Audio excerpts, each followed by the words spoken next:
जय हिंद। आज हम लोग समझेंगे कि संसाधन से संबंधित कथन या तथ्य क्या है। तो देखिए, यानी कहने का मतलब संसाधन के बारे में किसने क्या कहा है और संसाधन से रिलेटेड कौन कौन से कथन है और तथ्य है, उस सब को हम आज जानने वाले हैं। देखिएगा, सबसे पहले एक व्यक्ति थे जिनका नाम था जिम्मरमैन। एक व्यक्ति थे जिनका क्या नाम था, तो जिम्मरमैन। सबसे पहले जिम्मरमैन ने कहा था कि संसाधन होता नहीं बनता है।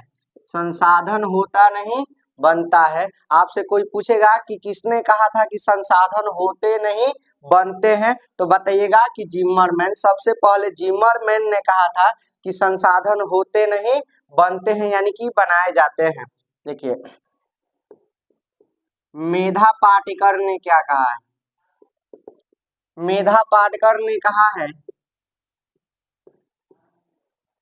नर्मदा बचाओ, नर्मदा बचाओ। यानी कि मेधा पाटकर ने नर्मदा बचाओ अभियान चलाया था। अभियान चलाया था। नर्मदा बचाओ अभियान किसने चलाया था? तो मेधा पाटकर ने। अब समझते हैं इसके बाद कौन आता है, तो संदीप पांडे।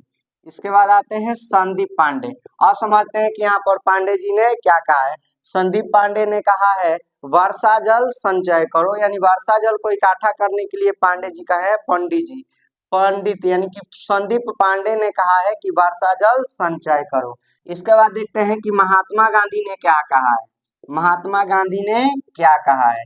महात्मा गांधी ने कहा है कि हमारे पास पेट भरने के लिए बहुत कुछ है, लेकिन पेटी भरने के लिए नहीं। तो हमारे पास पेट भरने के लिए बहुत कुछ है, पेट भरने के लिए बहुत कुछ है, लेकिन पेटी भरने के लिए कुछ नहीं। किसने कहा है? तो महात्मा गांधी। आपसे कोई पूछेगा, ये देखिएगा यहाँ पर पेटा पेटी का जो भी बात करेगा किसको बोल देना है? महात्मा गांधी को।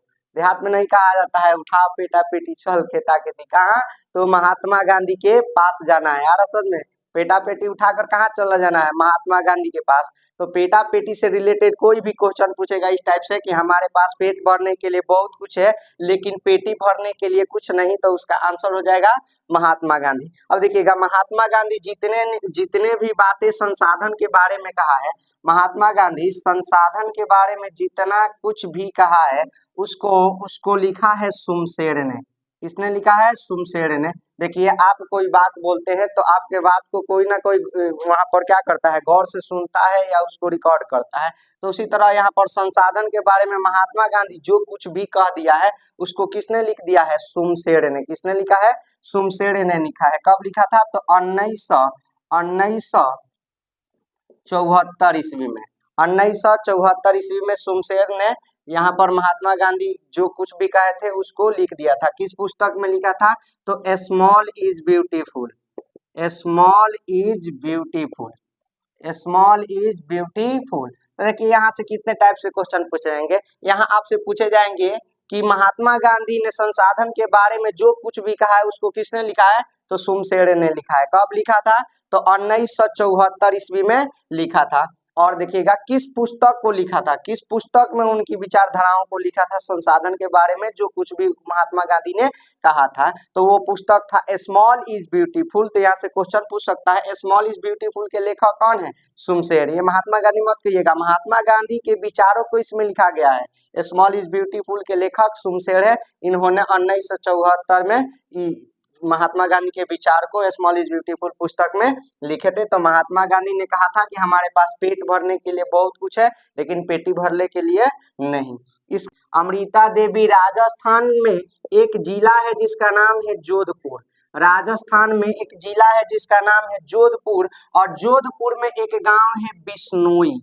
एक गांव है बिश्नोई, वहां की रहने वाली थी अमृता देवी। यहाँ पर आपसे बहुत कंपटीशन एग्जामों में पूछ चुका है कि अमृता देवी का संबंध किस राज्य से है। तो पूछेगा तो राज्य से क्या बताइएगा? राजस्थान। यदि जिला पूछेगा तो जोधपुर बताइएगा।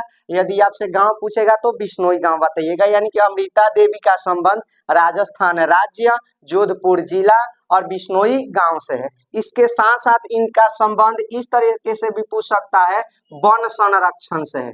वन संरक्षण से है। अमृता देवी का संबंध वन संरक्षण से भी है। देखिए एक बार क्या हुआ कि राजस्थान के जोधपुर जिला के बिश्नोई गांव में एक राजा था। वो राजा क्या कर रहा था, तो बहुत सारे जंगलों को कटवा रहा था महल बनवाने के लिए।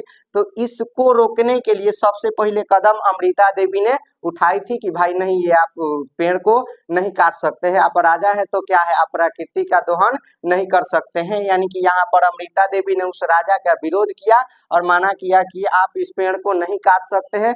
और इनका अमृता देवी का सपोर्ट गांव वालों ने भी किया, यानी बिश्नोई गांव के लोग भी अमृता देवी के सपोर्ट किए। तो यहाँ पर क्या हुआ, राजा उस वन के कटाई को रुकवा दिया। यानी कि अमृता देवी को कह सकते हैं कि अमृता देवी का संबंध वन संरक्षण से भी है। अब देखिए ये घटना कब की है, तो 1731 ईस्वी की 1731 ईस्वी की 1731 ईस्वी की ये घटना है कि अमृता देवी ने वन की कटाई पर रोक डलवा दिया था। तो यहाँ से आपसे क्वेश्चन पूछ सकता है कि अमृता देवी का संबंध राजस्थान राज्य से है, जोधपुर जिला से है, बिश्नोई गांव से है और वन संरक्षण से है। वन संरक्षण के क्षेत्र में एक और व्यक्ति थे जिनका नाम था सुंदरलाल बहुगुणा। एक और व्यक्ति थे जिनका क्या नाम था, तो सुंदरलाल बहुगुणा। सुंदरलाल बहुगुणा भी वन संरक्षण के क्षेत्र में काम किए हैं। देखिए सुंदरलाल बहुगुणा जो है ये उत्तर प्रदेश के पर्वतीय जिला टेहरी गढ़वाल के रहने वाले थे। टेहरी गढ़वाल के रहने वाले थे। यानी कि देखिए सुंदरलाल बहुगुणा किस राज्य के रहने वाले थे, उत्तर प्रदेश राज्य के। पूछता है क्वेश्चन कि सुंदरलाल बहुगुणा का संबंध किस राज्य से है, तो उत्तर प्रदेश से। उत्तर प्रदेश के किस जिले से, तो टेहरी गढ़वाल किस प्रकार का जिला है, तो पर्वतीय जिला है। देखिए यहाँ पर भी सेम यही वाला घटना हुआ था। यहाँ पर भी वन की कटाई, अंधाधुंध कटाई की जा रही थी। किनके द्वारा, तो ठेकेदारों के द्वारा। किनके द्वारा, तो ठेकेदारों के द्वारा। यहाँ पर ठेकेदारों के द्वारा बहुत सारे वनों को कटाई की जा रही थी, जिस पर रोक सुंदरलाल बहुगुणा ने किया था। इसमें अब देखिएगा इन्होंने क्या किया कि मजदूरों को, स्त्रियों को इन्होंने क्या किया, जागृत किया। तो यहाँ के मजदूर और स्त्री जो लोग थी पहले क्या करती थी कि जब भी कोई ठेकेदार यहाँ पर वन को कटवाता था तो सबसे पहले उस पेड़ को पकड़ के वो चिपक जाती थी और कहती थी कि पहले आप मुझे काटिए तब इस पेड़ को काटिएगा। जिसके चलते वहां पर इस आंदोलन का नाम चिपको आंदोलन दिया गया। क्यों दिया गया जी, क्योंकि वहां की औरतें और मजदूर जो लोग थे उस पेड़ को पकड़ के चिपक जाते थे और कहते थे कि पहले आप मुझे काटिए तब इस पेड़ को आप काटिएगा। जिसके कारण सुंदरलाल बहुगुणा द्वारा चलाए गए आंदोलन को चिपको आंदोलन के नाम से भी जाना गया था। यह जो था घटना 1972 ईस्वी में हुआ था।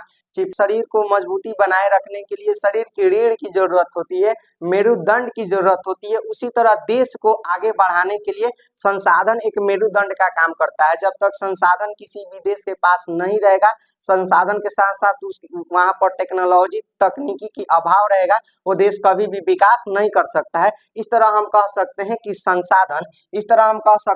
संसाधन किसी भी देश के विकास के लिए मेरुदंड का काम करता है। मेरुदंड यानी रीढ़ का काम करता है। जब तक संसाधन नहीं होगा तब तक किसी भी देश का विकास नहीं हो सकता है। तो देखिएगा किसी भी देश के विकास के लिए कौन मेरुदंड होता है, तो संसाधन मेरुदंड होता है। संसाधन के साथ साथ तकनीक का भी होना यहाँ पर जरूरी है। तकनीक यानी प्रौद्योगिकी। देखिएगा तो जब तक किसी भी देश में संसाधन और तकनीकी का अभाव रहेगा वो देश कभी भी विकास नहीं कर सकता है। इस तरह हम कह सकते हैं कि किसी भी देश के विकास के लिए सबसे पहले ये संसाधन जरूरी है और किसी भी संसाधन को देश का मेरुदंड या रीढ़ कहा जाता है। संसाधन के साथ साथ तकनीक भी देश के विकास के लिए जरूरी है।